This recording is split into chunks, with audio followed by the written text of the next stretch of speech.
The emulation-based power and performance workloads on ML NPUs. The modern SoC abstract.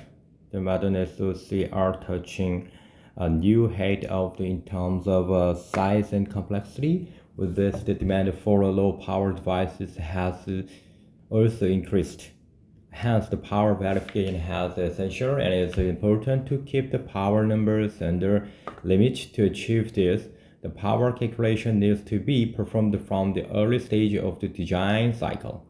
The software simulator were used for this purpose, but the large and complex designs and simulators slow down. That is where the emulators come into a picture, and in emulation, verification is done or on hardware that can be FPGA-based or process-based, and since they are much faster than a simulator. Emulators significantly help to reduce the turnaround in performance power coverage closure. In this paper, we will discuss the design being migrated from the simulation platform to emulation platform and the benefit of using emulation for functional verification and power verification. Introduction. The power analysis or the power verification has become increasingly popular these days. Due to the increase in the design complexity, it is important to determine the correct stimulus to calculate the average and peak power for power analysis. So average power calculation is important to determine the battery life of a device. The average power is generally calculated by capturing the total activity like SAIF files and then using power analysis tools for its computation. Peak power analysis is done by determining the hotspot in the design by running it in billions of cycles. Peak power is calculated not by determining the total count at each cycle, but by a sampling ratio defined by the user. The peak areas are narrowed down and detailed power analysis is done, which helps in accurate peak power calculations. Due to the shrink technology nodes to the compact design, simulators have not been a preferred way for verification. So the simulators are slower than emulators. Emulators run at a much faster speed and can run billions of cycles. That they can cover the corner cases of failure in the design, which is not possible in simulation. Running tested for larger cycles helps in calculating the total count in design that may be helpful for average power analysis. Chapter 2. The power analysis, simulation versus emulation. With the increasing complexity of the design, power verification has become as important as functional verification. The need for low-power devices and reducing peak power issues in the devices has made the engineers use power verification and power analysis techniques. The power analysis is done by capturing the average and peak down consumption in the design and by applying stimulus. For accurate power analysis, the test should be run for a long time to ensure the actual power peaks are captured. Earlier power analysis was done using simulation, but there were certain limitations. Simulators can only run for a future hundreds of thousands of cycles, which is not sufficient for accurate power analysis. Therefore, the simulation has become an necessary power analysis techniques for today's SoCs. Hardware emulators can run billions of cycles with a speed of megahertz, which is crucial in identifying peak power consumption.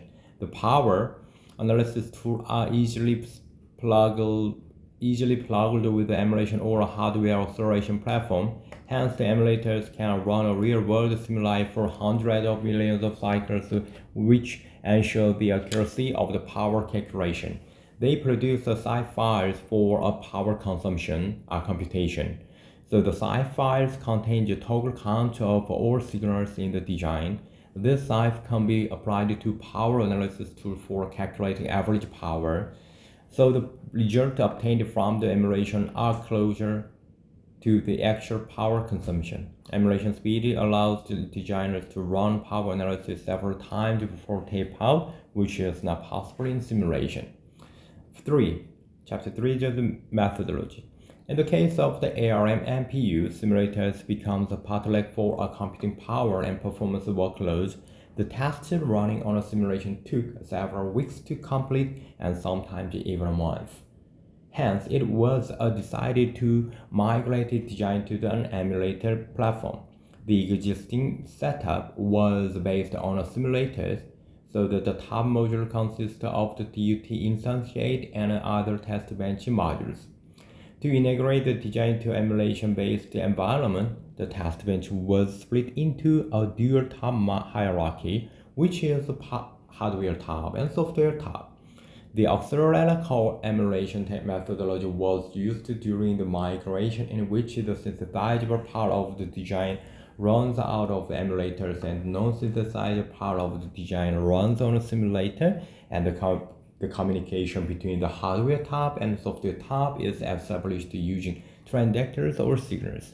While remodeling the TV, the DUT and synthesizable modules of the TV were migrated to the hardware top, so while the rest of modules which were not synthesizable constituted the software top. The transition-based communication approach was used to establish the connection between the hardware and software, that is, using the system value tasks and functions. For each task or function call on the hardware side, there were corresponding tasks and functions on the hardware side, which constituted the hierarchical references for the hardware and software communication.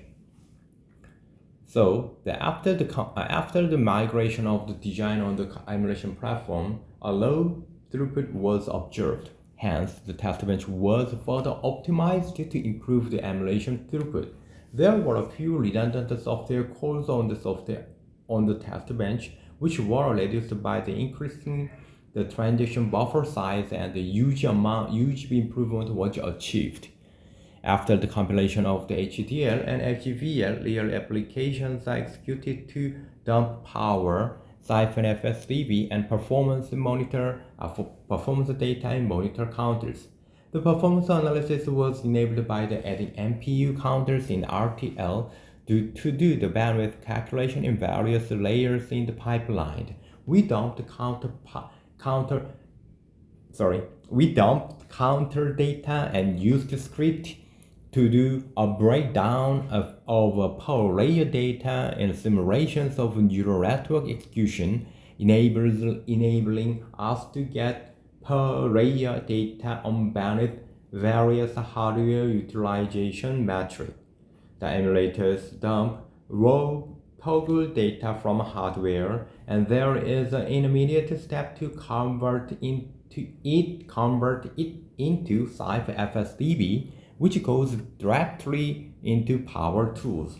Since the wave dumps or the SAIF dumps for a large design could be time-consuming and would occupy the hardware emulator for a long time, the technique adopted was dumping the raw data during the emulation run, and the raw data was converted into SAIF offline without any dependency on a hardware emulator. An efficient flow was set up for this. The script used for offline SAIF conversion was specific to each emulator and consists of the forward SAIF files as an input, along with the details required for a SAIF dump such as hierarchy, the outperform files information, and other tool-specific options. The SAIF generated was used as an input to the power analysis tools for power consumption computation. The power measurement were done on a post-root netlist, since RTL-based power measurement had been less accurate. Zero delay power measurements were run on the platform to calculate average power. The test had been designed to enable all computational resources during the measurement window, meaning as much toggling as possible in the NPU. With this test, the ambition is to create a scenario that is the worst case for power, which may never happen in practice. The toggle information is dumped into a SAIF file. The power is then calculated by an EDA tool. It uses toggle static information in combination with full knowledge of the full post-route netlist to calculate average power. Chapter 4, Challenges Faced and Their Solution. This section highlights the challenges faced during this activity and their solution. Porting the design from simulation to emulation. The migration of the design from simulation to emulation platform while maintaining the design functionality was a challenge that required understanding the correct boundary of the simulator test bench to split into HDL and HVL. The Accellera-style co-emulation technique is adopted. During the porting, the simulation versus emulation mismatch was observed due to compiler optimizations. These were fixed after adding appropriate compile switches during synthesis. 3. To verify test bench change in the full regression suit and debugs around the HDL and HVL boundary, emulator debug features are used. The power benchmarks involve the validation of the mismatch and signal toggles between simulation and emulation, switching off emulator logic optimization engine. To optimize emulation modeling, EDA tools are tuned based on ML NPU design complexity. Performance benchmark run for billions of cycles and occupy the emulator hardware for days. Hardware stability is taken care of by EDA. To transfer low emulator toggle data directly to the power tools, work is ongoing, that is, online streaming mode. Chapter 5, Limitation. SDF annotated power measurement are not possible in the emulation since the SDF are timing constructs that are not synthesizable and are not supported by emulators. The RTL-based power measurements have a 15 to 20% deviation from silicon. Thus, the average power is calculated using post-route netlist. By virtue of the emulation synthesis step, one has to make sure of replacing all RTL and TB memories with synthesizable models. Chapter 6, Resultant Conclusion.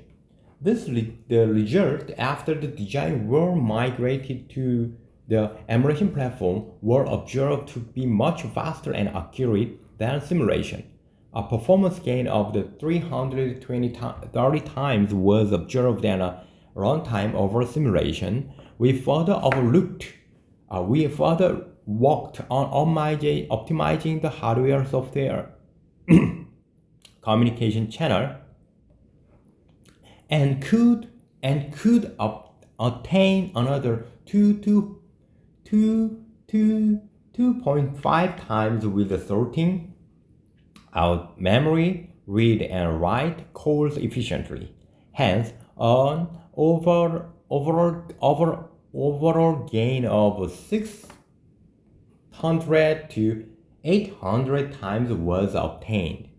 The following table shows the time the test ran in simulation versus emulation platform and the time the test finally ran in emulation when the test bench was optimized by reducing hardware-software communication channel. Hence, it was observed the emulation proved to be a better verification technique. Table 1. Test, simulation in second, emulation in second, optimized TB in emulation second, overall gain simulation versus emulation. Reference is right here. And today I read the DVCON paper, the emulation-based power and performance workloads on ML NPUs. Thank you for your time and see you next time.